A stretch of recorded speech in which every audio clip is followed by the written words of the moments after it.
Hello dear student, आज बात करने वाले हैं जो हेलो एल्केन है उस हेलो एल्केन की जो कि केमिकल प्रॉपर्टी की अगला लेक्चर है, जिस पर बात करने वाले हैं न्यूक्लियोफिलिक सब्स्टिट्यूशन रिएक्शन। इस तरह से जो न्यूक्लियोफिलिक सब्स्टिट्यूशन रिएक्शन होता है वह जो कि दो तरह से रिएक्शन देता है। इस न्यूक्लियोफिलिक सब्स्टिट्यूशन रिएक्शन को जो कि SN रिएक्शन कहा जाता है, और यह जो SN रिएक्शन है वह दो तरह से देता है। एक होता है SN2 रिएक्शन और एक देता है जो कि SN1 रिएक्शन। और इस तरह से जो SN2 रिएक्शन है उसे जो कि बायमॉलिक्यूलर सब्स्टिट्यूशन रिएक्शन कहा जाता है। बायमॉलिक्यूलर न्यूक्लियोफिलिक सब्स्टिट्यूशन रिएक्शन कहा जाता है। और वैसे ही जो SN1 रिएक्शन होता है जो कि यूनिमॉलिक्यूलर न्यूक्लियोफिलिक सब्स्टिट्यूशन रिएक्शन कहा जाता है। और यहां पास हम बात करने वाले हैं आज इस NH2 रिएक्शन के बारे में, जिसे बायमॉलिक्यूलर सब्स्टिट्यूशन रिएक्शन कहा जाता है। देखेंगे यहां पास इस तरह से SN2 रिएक्शन के बारे में।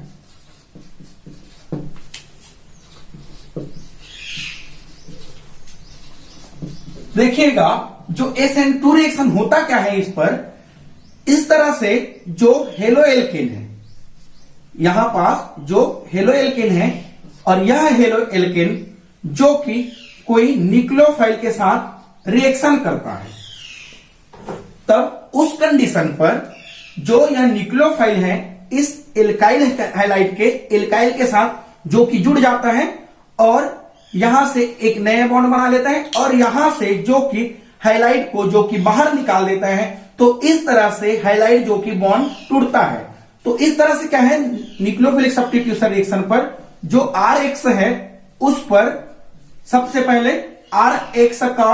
जो बॉन्ड है वह जो कि ब्रेक होगा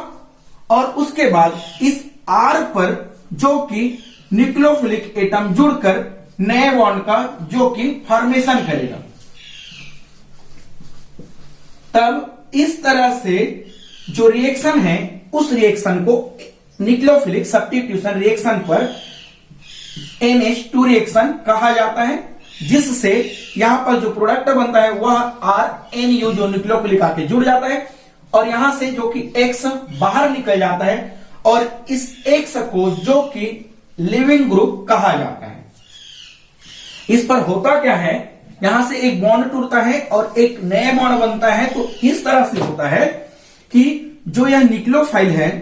वह न्यूक्लियोफाइल जो कि इस तरह से एल्किल हैलाइड है, इस एल्किल हैलाइड पर यह रिएक्शन करता है। तब होता क्या है, यह एल्किल हैलाइड का हैलाइड का एटम जो कि बाहर निकल जाता है और इस बाहर निकलने से पहले होता इस तरह से है कि यह न्यूक्लियोफिलिक या न्यूक्लियोफाइल जो कि इस R के साथ जुड़ता है और यह एक बॉन्ड जो कि ब्रेक होता है।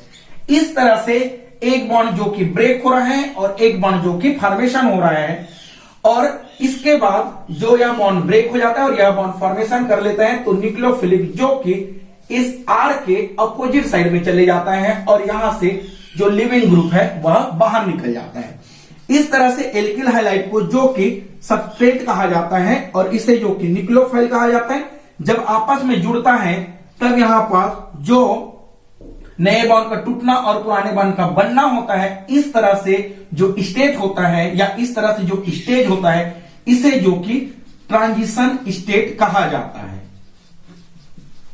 और इस तरह से ट्रांजिशन स्टेट बनने के बाद यहां से न्यूक्लियोफाइल ऐड हो जाता है, तब इससे जो कि प्रोडक्ट बना लेता है और यहां से जो लिविंग ग्रुप है वह बाहर निकल जाता है। तब इस तरह से जो रिएक्शन है इसे NH2 रिएक्शन कहा जाता है। इसमें होता इस तरह से है कि सबसे पहले अगर इनकी बात करें कि इनकी मैकेनिज्म की, तो इनके मैकेनिज्म इस तरह से पढ़ेंगे। फर्स्ट नंबर पॉइंट की बात करें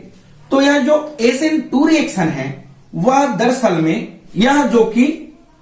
1 स्टेप रिएक्शन होता है। जो कि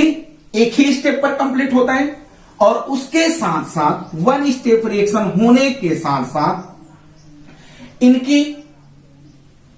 जो रेट डिटरमाइनिंग स्टेट होता है, इस तरह से रेट डिटरमाइन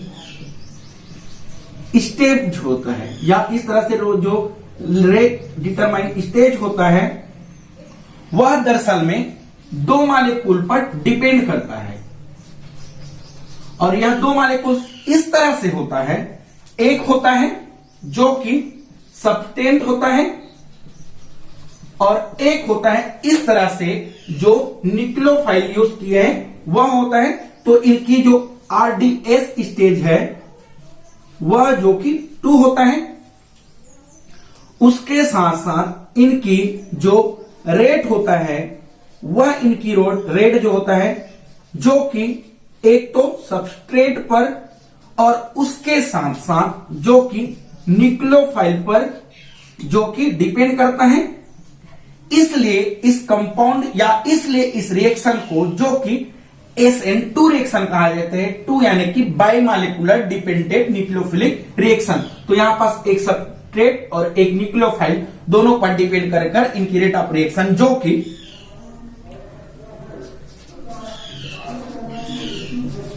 इसकी जो रेट ऑफ रिएक्शन है वह जो कि सेकेंड ऑर्डर होता है। उसके बाद इसके 5th नंबर पॉइंट इस तरह से है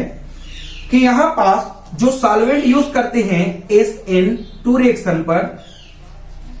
वह सॉल्वेंट दरअसल में इस तरह से होता है जो कि पोलर एप्रोटिक सॉल्वेंट होता है। और पोलर एप्रोटिक सॉल्वेंट की बात करें तो ऐसा सॉल्वेंट जिस पर अगर एसिड प्रोटॉन देता है, और एसिड प्रोटॉन देने के लिए इस पर जो हाइड्रोजन की कमी होता है, या इसे यह कह सकते हैं अगर हाइड्रा ऑक्साइड और इस तरह से एमाइन या एमिन जो कि कमी होगा, तब उसे जो कि पोलर एप्रोटिक कहा जाएगा। और पोलर एप्रोटिक की जो एग्जाम्पल है, इस तरह से एसीटोन को मान लेंगे, CH3C11O, और यहां पर CH3 की बात करते हैं। इसकी 6 नंबर पॉइंट की बात करें तो इस 6 नंबर पॉइंट पर होता इस तरह से है, जो यहां पास प्रोडक्ट बनने वाला है वह प्रोडक्ट दरअसल में इन्वर्सन प्रोडक्ट बनाता है। और इस तरह से इन्वर्सन प्रोडक्ट का मतलब होता है जो न्यूक्लियोफिलिक है, इस तरह से जो RH है, और इस RH पर जो न्यूक्लियोफिलिक ऐड हो रहा है, वह न्यूक्लियोफिलिक दरअसल में इस जगह से नहीं बल्कि उनके अपोजिट साइड से अटैक करेगा इस एल्काइल पर। जैसे कि यहां पर देखे गए हैं, यह न्यूक्लियोफाइल यहां से जब हाइलाइट बाहर निकला तो यह न्यूक्लियोफाइल इसी के जगह नहीं आया, बल्कि उसके अपोजिट साइड पर जो कि प्रोडक्ट बनाता है। तो यहां पास इनवर्स प्रोडक्ट का मतलब होता है यहां पास जो कि बैक अटैक करता है, तब उसे इनवर्स प्रोडक्ट कहा जाता है। इसके 6 नंबर पॉइंट की बात करें तो 6 नंबर पॉइंट पर हम इस तरह से पढ़ेंगे कि इस पर जो इंटरमीडिएट जो बनता है, तो इस पर इंटरमीडिएट कार्बोकेटाइन कार्बो एनायन नहीं बनने के बजाय यहां पर जो कंपाउंड बनता है या यहां पर जो स्टेट होता है वह ट्रांजिशन स्टेज बनाता है। और ट्रांजिशन स्टेट पर जो कि इसकी स्ट्रक्चर चेंज हो जाता है, तब 6 नंबर पॉइंट इस तरह से है, 7 नंबर पॉइंट इस तरह से है कि यह जब ट्रांजिशन स्टेट बनाता है तब होता क्या है, जो एल्काइल या जो RH लेते हैं, इस RH के जो कि कार्बन पर sp3 हाइब्रिडाइजेशन होता है। और हमें पता है जब कार्बन पर sp3 हाइब्रिडाइजेशन हो तब उनकी स्ट्रक्चर जो कि टेट्राहेड्रल होता है। तब इस पर जो ट्रांजिशन स्टेट बनता है तो इसकी जो टेट्राहेड्रल स्ट्रक्चर है उसे जो कि चेंज कर देता है, और इसकी स्ट्रक्चर जो कि ट्राइगोनल बाइपिरामिडल बना लेता है। और जब इनकी ट्रांजिशन स्टेट के बाद जो रिएक्शन फास्ट होता है, तब पुनः इनकी स्ट्रक्चर जो कि फिर से टेट्राहेड्रल इसी तरह से बना लेता है। तब इस तरह से जो रिएक्शन है, इन सभी रिएक्शन को जो कि NH2 रिएक्शन कहा जाता है। चलिए देखते हैं इनकी मैकेनिज्म में इन सारी पॉइंट को रिएक्शन में ले जाकर। अगर इसकी एग्जांपल बात करें, इस तरह से जो CH3Cl है, इनका अगर रिएक्शन कोई न्यूक्लियोफाइल अगर हाइड्रोक्सिल आयन के साथ रिएक्शन करा दिया जाए, उस कंडीशन पर जो कि यह हाइड्रोक्सिल आयन इस मेथिल हैलाइड के इस कार्बन के अपोजिट साइड इस तरह से जुड़ेगा और यहां पास नए बॉन्ड का जो कि फॉर्मेशन करेगा और यहां पास जो Cl के साथ जो बॉन्ड है उस बॉन्ड को ब्रेक करेगा। तब इस स्टेट को जो कि ट्रांजिशन स्टेट कहते हैं। उसके बाद यहां से जो हैलाइड है वह बाहर निकल जाता है और यह प्रोडक्ट जो कि OHCH3 या एल्कोहल बना लेता है और यहां से chloride minus ion leaving group बाहर निकल जाता है। तब इस तरह से जो रिएक्शन है, इस रिएक्शन को NH2 रिएक्शन कहा जाता है। जो यहां पर फर्स्ट स्टेप होता है वह फर्स्ट स्टेप जो कि स्लो रिएक्शन होता है और उसके बाद जो सेकेंड स्टेप होता है या सेकेंड स्टेप जो कि फास्ट रिएक्शन देता है। इनकी मैकेनिज्म की बात कर रहे थे हम लोग यहां पास, तो मैकेनिज्म इस तरह से पढ़े।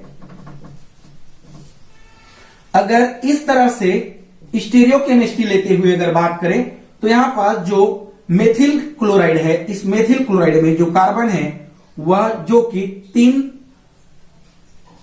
इस तरह से हाइड्रोजन के साथ जुड़ा हुआ है और यहां से एक जो कि क्लोरीन जुड़ा हुआ है। और अगर इनकी रिएक्शन कोई न्यूक्लियोफाइल हाइड्रोक्साइड इस तरह से करता है और इस पर जो सॉल्वेंट है वह एसीटोन प्रेजेंट है, तब होगा क्या, इनकी जो फर्स्ट स्टेप है उस पर जो रिएक्शन इस तरह से होगा, यहां से जो कार्बन और क्लोराइड के बीच में जो बॉन्ड है वह ब्रेक होना चाहेगा और यहां से जो हाइड्रोक्साइड है इनके बैक साइड जो कि अटैक करेगा, क्योंकि यहां पास इनकी जो प्रोडक्ट है वह इनवर्स प्रोडक्ट बनाता है। तब होगा इस तरह से, यह हाइड्रोक्साइड अगर इस कार्बन पर अटैक करे तो यहां पास जो हाइड्रोजन है वह जो कि इस तरह से अगर हाइड्रोजन है और यह हाइड्रोक्साइड यहां पास आएगा तो यहां पास रिपल्ट होकर जो कि राइट साइड झुकाव हो जाएगा। तब इस कंडीशन में प्रोडक्ट यहां पास इस तरह से बनेगा, जो कार्बन है इस पर जो हाइड्रोजन है वह एक्सेस पर है और यहां पास जो क्लोराइड आयंस है वह जो कि बॉन्ड ब्रेक कर रहे हैं और यह हाइड्रोजन जो है इस क्लोराइड की ओर थोड़ा आकर्षित हो गया है। तब यहां पास जो हाइड्रोजन इस तरह से और यह वाला हाइड्रोजन जो कि नीचे की ओर थोड़ा और झुकाव हो जाता है, तब इनकी हाइड्रोजन की पोजीशन चेंज हो जाता है और यहां पास जो हाइड्रोक्साइड है वह इस तरह से लिविंग ग्रुप जुड़ जाता है। तब इस तरह से जो स्टेप है या स्टेज है, इस स्टेज को जो कि ट्रांजिशन स्टेट कहा जाता है,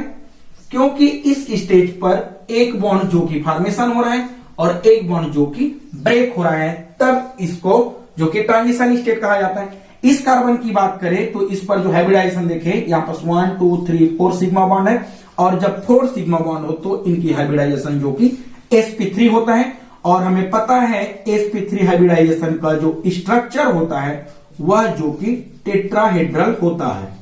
अब इस टेट्राहेड्रल स्ट्रक्चर पर न्यूक्लियोफाइल अटैक किया बैक साइड से, उस कंडीशन पर इस पर 5 बॉन्ड बन जाता है जो कि इसकी स्ट्रक्चर जो कि ट्राइगोनल बाइपिरामिडल बना देता है। अब इसके थर्ड स्टेप पर होगा क्या, यहां से जो क्लोराइड आयंस है वह जो कि बाहर निकल जाता है और जब क्लोराइड आयंस बाहर निकलेगा तब यह हाइड्रोक्साइड जो कि स्ट्रॉन्ग बॉन्ड बना लेगा। उसके बाद यहां पास जब देखें वह बैक साइड जब बैक साइड गया तब यहां से होगा क्या, यह हाइड्रोजन और इस हाइड्रोजन की बात करें, यहां पास इसको फर्स्ट और अगर इसको सेकंड लिया जाए तब यहां पर जब अपोजिट साइड हो रहा है तो ये हाइड्रोजन भी अपने पोजीशन से चेंज हो जाएगा। जैसे कि अगर जो छाता है उस पर अगर हवा पड़ता है उस कंडीशन में जो कि छाता उल्टा हो जाता है, इनवर्स हो जाता है, उसी प्रोडक्ट को यहां पर जो हेलो एल्केन देख रहे हैं उस पर अगर बात करें, इसी को वाल्डन इनवर्स प्रोडक्ट कहा जाता है। तो यहां पास अगर हाइड्रोक्साइड बैक साइड अटेन कर लिया यहां पास चले गए हैं, उस कंडीशन में यहां से जो कार्बन जुड़ा है यहां पास जो कि हाइड्रोजन है और यह जो एटम है वह अपोजिट साइड चले जाएगा, यानी कि यहां पास जो हाइड्रोजन है इस साइड चले गए और यह वाला हाइड्रोजन जो कि इसके अपोजिट साइड आ जाता है। तब इस तरह से जो रिएक्शन है, इस रिएक्शन को जो कि SN2 रिएक्शन कहा जाता है। यहां पास इनके ट्रिक की बात करें, इस तरह से SN2 रिएक्शन के ट्रिक की, तो होता इस तरह से है। अगर SN2 रिएक्शन की बात करें तो यहां पास जो हेलो एल्केन की बात करें तो जो हेलो एल्केन है वह डिफरेंट टाइप से हेलो एल्केन मिलेगा और इसमें जो 0 डिग्री, 1 डिग्री, फिर 2 डिग्री और फिर 3 डिग्री इनकी रिएक्टिविटी जो कि डिक्रीज हो जाएगा। यहां पर बात करें यह जो कि 0 डिग्री हेलो एल्केन है, तब इनकी रिएक्टिविटी बहुत ही ज्यादा है। और उसी तरह से 1 डिग्री वाला अगर इस जगह CH3 आ जाए तब भी इनकी रिएक्टिविटी ज्यादा हो जाएगा और यहां पास CH3 यहां पास और आ जाए तब इनकी रिएक्टिविटी थोड़ा कम हो जाएगा। फिर से CH3 आ जाए तो इनकी रिएक्टिविटी जो कि इस तरह से कम होते जाएगा। उसके अलावा जो सेकेंड नंबर पॉइंट की बात करें इनके ट्रिक पर, तो यहां पास होता क्या है, जो SN2 रिएक्शन है वह रिएक्शन इस तरह से होता है, जो अगर स्टेरिक हिंड्रेंस आ जाए, इस तरह से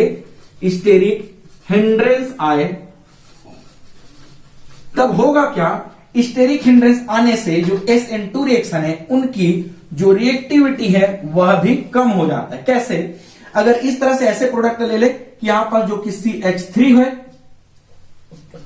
और एक और एटम ले ले जिस पर फिर से CH3 CH2 है, तब यहां पर इन दोनों में बात करें है तो दोनों 1 डिग्री ही है, लेकिन इनकी बात करें और इनकी बात करें तो इन पर जो कि स्टेरिक हिंड्रेंस बढ़ गए हैं और स्टेरिक हिंड्रेंस बढ़ने से SN2 रिएक्शन की रिएक्टिविटी जो कि कम होता है। वैसे ही इनकी थर्ड नंबर पॉइंट की बात करें, इस तरह से जो R आयोडाइड, एल्किल आयोडाइड और एल्किल ब्रोमाइड, एल्किल क्लोराइड और इस तरह से एल्किल फ्लोराइड है, इन पर जो SN2 रिएक्टिविटी है वह इस तरह से है। तो इनकी डेफिनेशन या इनकी जो ट्रिक है इस तरह से बताया जा सकते हैं। जैसे कि अगर क्वेश्चन इस तरह से है कि एक दिया है हमारे पास जो कि हेलो एल्केन 3 डिग्री और एक हेलो एल्केन जो कि 2 डिग्री, तब इन दोनों में कौन है जो SN2 रिएक्शन अच्छे से देगा। तो हमें पता है जो 2 डिग्री है वह 3 डिग्री के कंपेयर में अच्छा देगा। यहां पर बात करें इस तरह से जो CH3 है, CH2 है और यहां पर Cl है और एक और एटम ले ले CH3 CH2 CH2 और Cl, जो कि दोनों 1 डिग्री है और हमें पता है 1 डिग्री होता है वह रिएक्टिविटी या उनकी जो SN2 की रिएक्टिविटी होता है वह ज्यादा होता है। इस कंडीशन में यहां पर देखें तो इसकी स्टेरिक हिंड्रेंस बढ़ गए हैं, इसकी स्टेरिक हिंड्रेंस कम है, तब जिसकी स्टेरिक हिंड्रेंस बढ़ता है उनकी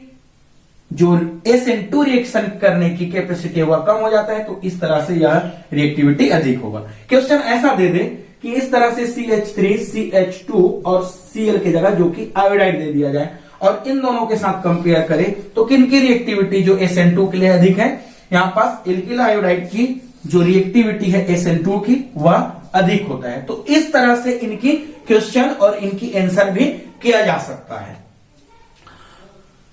तो आज के लिए बस इतना ही, मिलते हैं नेक्स्ट लेक्चर के साथ। Thank you.